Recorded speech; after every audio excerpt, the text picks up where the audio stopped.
ये महिला और ये आदमी 1000 सालों से धरती पर गिरे एक एलियन कीड़े को ढूंढ रहे हैं। वह एलियन कीड़ा किसी कारण की वजह से अपने सभी साथियों से बिछड़कर धरती पर गिर गया था। उस एलियन कीड़े को स्कैरब कहते हैं। उसमें इतनी ताकत थी कि अगर वह किसी इंसान को अपनी होस्ट चुन लेता है तो उसे एक सुपर हीरो बना देता है और उन्हें उसके अंदर से कई सारे शक्तियां मिल सकता है। इसीलिए महिला विक्टोरिया उस स्कैरब को हासिल करने के लिए खुदाई कर रही है। इधर हम जैमी रेयस को देखते हैं, जो कई सालों से बाहर रहकर पढ़ाई कर रहा था। उसकी पढ़ाई खत्म होने के बाद वह अपनी परिवार में लौट आता है। अपनी परिवार से मिलने के बाद उसे पता चलता है कि उसके पिता को हार्ट अटैक आया था और उनके घर और बिजनेस सब कुछ उनसे चला गया है। यह सुनकर उसे बहुत दुख होता है, लेकिन वह उसके बारे में ज्यादा ना सोचकर अपनी फैमिली के साथ अपने पुराने घर में रहने लगता है। रात को जैमी अपनी बहन मिलाग्रो से कहता है, तुम देखना मैं एक दिन बहुत अमीर बनूंगा। हमारे पास खुद का बंगला होगा और गाड़ियां होंगे और काम करने के लिए नौकर होंगे। यह सुनकर उसकी बहन हक्का बक्का रह जाती है। अगले दिन जैमी अपनी बहन के साथ एक कंपनी में काम करने जाता है। काम करते समय उसे उस कंपनी का ओनर विक्टोरिया दिखती है, इसीलिए वह उसे पुकारता है, लेकिन विक्टोरिया वहां से चली जाती है। तभी जैमी की बहन उसे कहती है, अमीर आदमियों के लिए हम इनविजिबल होते हैं, उन्हें ना हमारी आवाज सुनाई देता है ना हम उन्हें दिखाई देते हैं। इधर जब विक्टोरिया अपनी रूम में जाती है तो उसे अपनी रूम में अपनी भतीजी बैठी हुई दिखती है। विक्टोरिया उसे यहाँ आने की कारण पूछती है तो उसकी भतीजी जेनी कोड टीवी चलाकर एक प्रोजेक्ट को दिखाती है, जिस प्रोजेक्ट का नाम था ओमैक। जेनी विक्टोरिया को कहती है, जिस प्रोजेक्ट को हम सालों पहले बंद कर दिए थे, तुम फिर उसे क्यों शुरू किए और उस बागो आइलैंड में तुम्हें क्या मिला? लेकिन विक्टोरिया कुछ नहीं बताती है। जेनी उसे प्रोजेक्ट को रोकने के लिए कहती है, क्योंकि उस प्रोजेक्ट की वजह से बहुत बड़ा मुसीबत आ सकता है और पहले से ही उस प्रोजेक्ट में कई लोगों की जान गई है।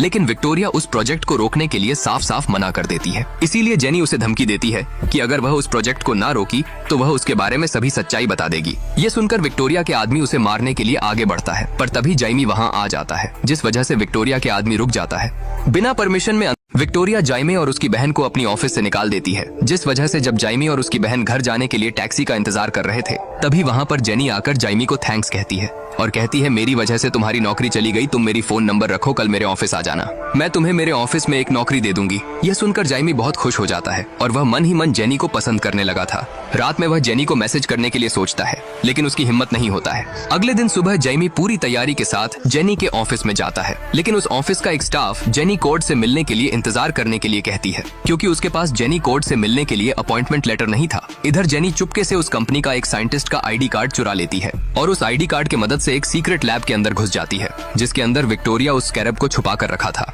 उस स्कैरब को देखने के बाद जेनी उसे छुपाकर एक बॉक्स के अंदर वहां से चुरा लेती है। जब वह साइंटिस्ट उस सीक्रेट लैब में वापस आता है तो उसे वहां पर वह स्कैरब नहीं दिखता है, इसीलिए वह उस कंपनी का सभी गेट को तुरंत बंद करने के लिए कहता है, जिससे वह चोर उस स्कैरब को लेकर वहां से भाग ना सके। इधर जेनी उस स्कैरब को लेकर वहां से भाग रही होती है, तभी जैमी उसे देख लेता है और भागकर उसके पास आता है। इधर उस कंपनी का सभी गेट को बंद किया जा रहा था, इसीलिए जेनी उस बॉक्स को जैमी को देकर कहता है, तुम इस बॉक्स को तुरंत अपनी घर ले जाओ और इस बॉक्स को संभाल के रखना और इसे खोलना मत। जेनी की बात मानकर जैमी उस बॉक्स को वहां से अपने घर ले आता है। जैमी के घर वाले उस बॉक्स को देखकर बहुत एक्साइटेड हो जाते हैं। उन्हें लगता है शायद जेनी जैमी को प्यार से खाने के लिए एक बर्गर दिया है, इसीलिए सभी उसे खोलने के लिए कहते हैं, जिस वजह से जैमी उस बॉक्स को खोल देता है। तभी उन सभी को उस बॉक्स के अंदर वह स्कैरब दिखता है, लेकिन उनको उसके बारे में कुछ भी नहीं पता था, इसीलिए जैमी की बहन और उसके चाचा उस स्कैरब से खेलने लगते हैं। जैमी उन्हें ऐसा करने से मना करता है और उनसे वह स्कैरब को छीन लेता है, लेकिन तभी अचानक वह स्कैरब एक्टिव हो जाता है, जिसे देखकर सभी हैरान हो जाते हैं। तभी वह स्कैरब जैमी के मुंह में चिपक जाता है। यह देखकर जैमी के चाचा उस कीड़े को जैमी के मुंह से हटाने के लिए कोशिश करते हैं, लेकिन तभी उस कीड़े से बिजली निकलकर जैमी के चाचा को लगता है और उस बिजली के वजह से जैमी के घर के करंट भी चला जाता है। इधर वह कीड़ा जैमी के मुंह को छोड़कर अब वह एलियन कीड़ा जैमी के मुंह से निकलकर उसके पिछवाड़े से होकर उसके शरीर के अंदर घुस जाता है और उसे अपनी पीठ पर बहुत तेज से दर्द होने लगता है। यह देखकर उसके परिवार वाले बहुत डर जाते हैं। तभी उसके पीठ से कुछ टेंटिकल्स बाहर निकलने लगते हैं और वह टेंटिकल्स अचानक छत को पकड़ लेते हैं। इसके बाद उसके सभी कपड़े जलकर उसके शरीर के ऊपर एक नया कवच आ जाता है। यह देखकर उसके परिवार वाले बहुत हैरान होते हैं। तभी जैमी छत से नीचे गिरता है। जब वह अपनी नया कवच को देखता है तो उसे वह काफी अच्छा लगता है, लेकिन तभी अचानक जैमी के अंदर वह एलियन कीड़ा जैमी के परिवार वालों को स्कैन करने लगता है और उसके बाद वह छत को तोड़कर आसमान में उड़ जाता है और तेजी से उड़ते हुए अंतरिक्ष में चला जाता है। अंतरिक्ष को देखकर जैमी बहुत हैरान था, लेकिन वह कुछ समझने से पहले नीचे गिरने लगता है। वह इतनी तेजी से नीचे गिर रहा था कि उसके शरीर में आग लगने लगा था और वह सीधे जाकर समुद्र के अंदर गिरने वाला था, लेकिन जैमी उस एलियन कीड़े को रुकने के लिए कहता है, जिस वजह से वह पानी में गिरने से पहले रुक जाता है और वहां से तेजी से उड़कर ब्रिज से टकराते हुए टाउन के अंदर जाकर एक कार के ऊपर लैंड करता है। जब उस कार का ओनर अपनी कार के पास आता है तो देखता है कि उसका गाड़ी पूरी तरह टूट चुका है। जैमी उसके गाड़ी तोड़ने के लिए माफी मांगता है, पर तभी सभी लोग आकर जाइमी को अजीब तरीके से देखने लगते हैं। तो जाइमी को लगता है शायद सभी उसे मारने आ रहे हैं, इसीलिए वह उस गाड़ी से दूर हट जाता है। लेकिन तभी एक बस तेजी से जाइमी की तरफ आने लगता है और वह जाइमी से टकराने वाला था, पर तभी जाइमी के कवच से 2 पंख निकलकर उसके सामने एक शील्ड बना देता है, जिससे वह शील्ड उस बस को बीच से फाड़ देता है। यह देखकर जाइमी उस स्कैरब को पूछता है, तुम ऐसा क्यों की? तो वह स्कैरब कहता है, होस्ट को बचाने का प्रक्रिया संपूर्ण हुआ। जाइमी घबराकर वहां से उड़ते हुए छत को तोड़कर अपने घर के अंदर लैंड करता है और गिरने के बाद वह कवच उसके शरीर से गायब हो जाता है, जिससे वह पूरी तरह नंगा हो जाता है। उसको नंगा देखकर उसकी दादी माँ उसे कहती हैं, सिर्फ इसकी हाइट बढ़ा है और कुछ नहीं। तभी जाइमी वहीं पर बेहोश हो जाता है। जब उसकी आंख खुलता है तो वह देखता है कि उसके परिवार वाले उसे चारों तरफ से घेर कर देख रहे हैं और उसकी शरीर में कोई कपड़ा नहीं है, इसीलिए वह तुरंत वहां से अपनी रूम में जाकर कपड़े पहनने लगता है। जब जाइमी टी शर्ट पहनता है तो वह टी शर्ट रहा होता है, तो तभी उसकी टी शर्ट उसके पीठ पर अटक जाता है, जिस वजह से जब वह मिरर में अपनी पीठ को देखता है तो उसके पीठ पर वह स्कैरब एक गड्ढा करके चिपका हुआ होता है। यह देखकर जाइमी डर कर चिल्लाने लगता है और तुरंत अपनी रूम से बाहर निकलकर जेनी के पास जाने लगता है, क्योंकि उसे ही पता होगा वह स्कैरब उसके शरीर से कैसे निकलेगा। तभी उसके परिवार वाले उससे पूछते हैं, तू इतनी देर तक कहाँ था? तो वह सब कुछ बता देता है कि वह एकदम स्पेस में चला गया था और उसके वजह से एक बस बीच से अलग हो गया और काफी लोग मरते मरते बचे। यह सुनकर जाइमी की माँ अपने बेटे के लिए परेशान होकर पुलिस को फोन करने के लिए जाती है, लेकिन जाइमी के चाचा उन्हें मना करते हैं और कहते हैं सभी पुलिस वाले कोड के चमचा है। अगर कोड को पता चला कि एक मैक्सिकन लड़के के पास उनकी मिलिट्री वाली टेक है और वह भी उसके अंदर, तो वह इसे मार देंगे और हम सबका याददाश्त मिटा देंगे, जिससे हम उनके खिलाफ कोई गवाही ना दे सके। यह सुनकर जाइमी की माँ और उसके परिवार वाले बहुत डर जाते हैं। तभी जाइमी जेनी कोड के पास जाता है। जब जाइमी जेनी के पास पहुंचता है तो वह देखता है कि जेनी किसी से छुपकर भाग रही होती है, इसीलिए वह जेनी को आग लगाता है। इसके बाद जेनी और जाइमी दोनों गाड़ी में बैठकर वहां से जाने लगते हैं, पर तभी पीछे से 2 गार्ड उन पर गोलियां चलाने लगते हैं। जाइमी को कुछ समझ नहीं आ रहा था कि वह गार्ड उन पर गोलियां क्यों चला रहे हैं, फिर भी वह दोनों गोलियों से बचकर जाइमी के घर पर जाते हैं। जब जेनी जानता है कि वह कीड़ा जाइमी के अंदर घुस चुका है तो वह बहुत हैरान होती है और वह उन्हें कहती है कि इस कीड़े को स्कैरब कहते हैं। जब मेरे डैड छोटे थे तब उन्हें यह दिया गया था। यह किसी तरह का तबाही मचाने वाला हथियार है। यह सुनकर जाइमी और उसके परिवार वाले और भी डर जाते हैं। सभी इसके जिम्मेदार जेनी को ठहराते हैं। तो जेनी उन्हें कहती है, मुझे पता नहीं था वह जाइमी के अंदर घुस जाएगा। डैड ने बोला था वह स्कैरब ऐसे ही एक्टिवेट नहीं होता है, वह सिर्फ उसी से एक्टिवेट होता है जिसे वह खुद चूज करता है। शायद वह स्कैरब जाइमी को चूज किया है। ये सुनकर जाइमी इसे अपने शरीर से निकालने के लिए कहता है, तो जेनी उससे कहती है, मुझे नहीं पता वह कैसे निकलेगा, लेकिन एक जगह है जहाँ हमें कुछ पता चल सकता है, मगर वहाँ पर जाने के लिए हमें चाबी चाहिए। और अब जाइमी, जेनी और रूडी उस चाबी को लेने के लिए कोर्ट बिल्डिंग में जाते हैं। इधर कोर्ट बिल्डिंग में सभी बिजनेसमैन के लिए एक बहुत बड़ा पार्टी का आयोजन किया गया था, जिसमें विक्टोरिया और उसका आदमी व्यस्त थे, जिसका फायदा लेकर जेमी और जेनी कोर्ट बिल्डिंग के अंदर घुस जाते हैं और रूडी पहले से ही उस बिल्डिंग में लगे सभी सिक्योरिटी कैमरे को हैक कर देता है।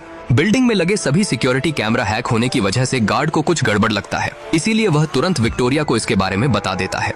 इधर जेमी और जेनी जब उस चाबी को लेने के बाद अपनी गाड़ी के पास लौट रहे थे, तभी वहाँ पर विक्टोरिया का खास आदमी कैरापैक्स आ जाता है और वह तेजी से भागकर जेनी पर हमला करने लगता है, लेकिन उसके हमले को जाइमी रोक देता है और अपनी कवच में वापस आ जाता है। अपनी कवच में आने के बाद वह कैरापैक्स को मार कर दूर फेंक देता है। जाइमी को कवच में देखकर वह आदमी भी अपने सिर पर लगा एक बटन को ऑन कर देता है, जिससे उसके शरीर के ऊपर भी एक कवच आ जाता है और उसके बाद वह जाइमी पर तोपों से हमला करने लगता है। लेकिन तभी जाइमी एक शील्ड बनाकर खुद को और जेनी को बचा लेता है और उसके बाद वह उस आदमी के पास उड़कर जाकर उसे धोना शुरू कर देता है। अब जाइमी के अंदर वह स्कैरब कैरापैक्स को मारने के लिए 2 तलवार निकालता है और उसके तरफ बढ़ने लगता है, लेकिन जाइमी उसे मना करता है और कहता है, मैं खूनी बनना नहीं चाहता।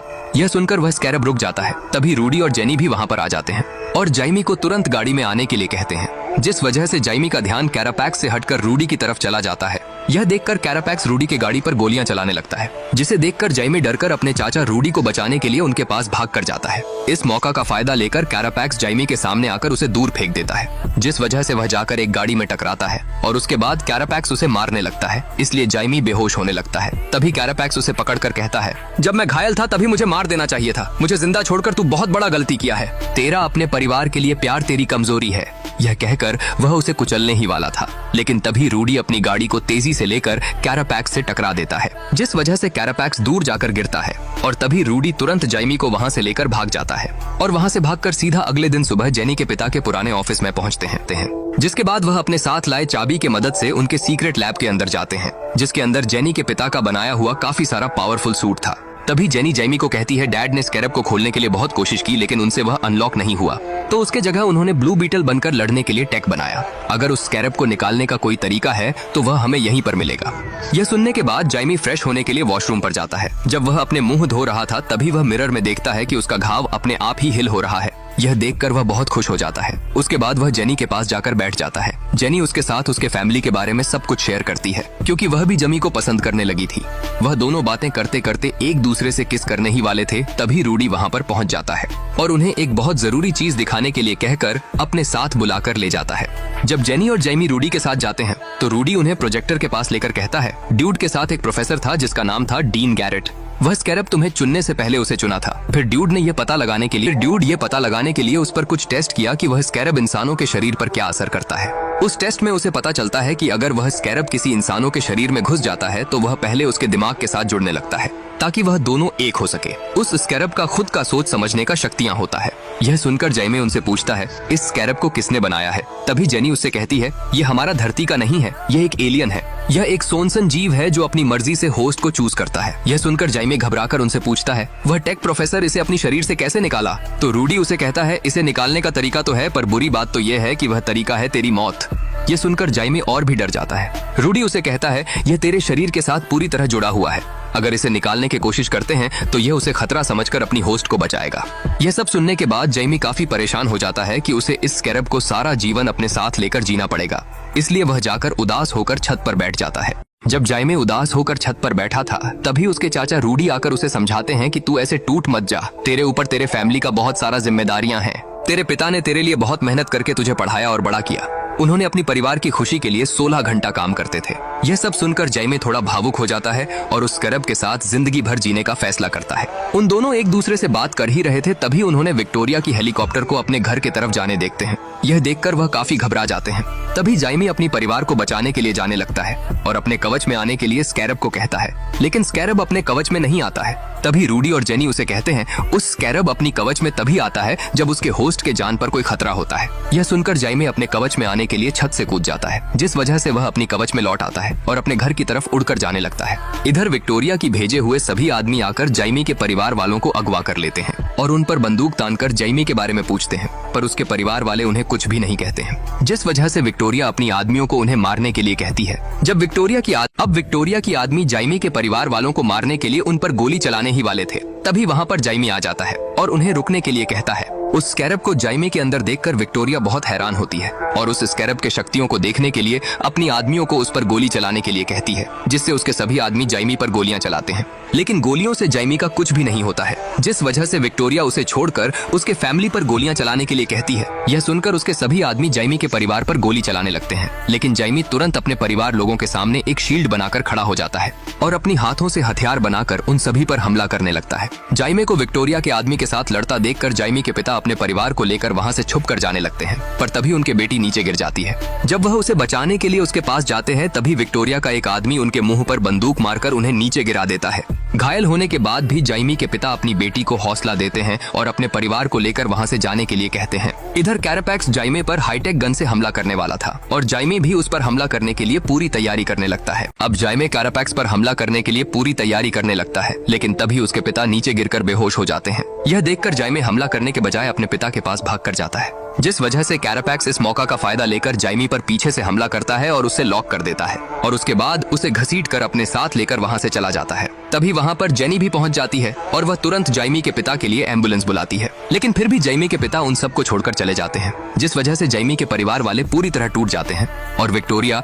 की हमले के वजह से उनका घर भी पूरी तरह जल चुका था और उनके पास रहने के लिए कोई घर भी नहीं था। तभी जाइमे के दादी माँ अपने परिवार को समझाकर कहते हैं, यह वक्त रोने का नहीं है, यह वक्त उस डायन को रुलाने का है। उसने हमसे अल्बर्ट को छीन लिया और हम उससे सब कुछ छीन लेंगे। जाइमे के दादी माँ के बात सुनकर सभी उनके बात पर राजी हो जाते हैं और जाइमे को विक्टोरिया से बचाने के लिए कोई उपाय सोचने लगते हैं। तभी जेनी उनके पास पहुंच जाती है और उन्हें लेकर अपने पिता के सीक्रेट लैब के अंदर जाती है, जहां पर उसके पिता के काफी सारे हाईटेक गन के साथ साथ काफी सारे हाईटेक गाड़ी भी रखा हुआ था। जाइमे के परिवार वाले जाइमे को विक्टोरिया से बचाने के लिए जेनी के पिता के बनाए हुए हाईटेक गाड़ी और कुछ हाईटेक हथियार के साथ विक्टोरिया के किले की तरफ निकल पड़ते हैं। इधर विक्टोरिया जाइमे को उल्टा लटकाकर उसके साथ कुछ एक्सपेरिमेंट कर रहा होता है ताकि उस स्कैरब के सभी शक्तियों को वह हासिल कर सके।